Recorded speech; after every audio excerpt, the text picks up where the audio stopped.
ஒரே ஒரு பெண் ஒட்டுமொத்த புத்த மத துறவிகளையும் புத்த மதத்தின் மேல நம்பிக்கை வைத்திருக்கக்கூடிய ஒட்டுமொத்த மக்களையும் ஆட்டம் காண வைத்திருக்கிறார். இதுவரைக்கும் அவருடைய பெயர் தெரியாது, அவருடைய முகம் தெரியாது, அவர் எப்படி இருப்பார், அவர் எங்கு வசித்து வந்தார், அவருடைய பின்னணி என்ன, யாருக்கும் தெரியாது.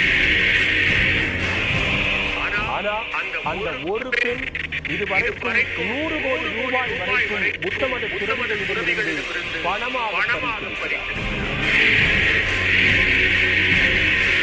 அவருடைய வீட்டில் காவல்துறையினர் நடத்திய ஆய்வில் மட்டும் கிட்டத்தட்ட 80,000 போட்டோக்கள் மற்றும் வீடியோக்கள் கைப்பற்றப்பட்டிருக்கிறது.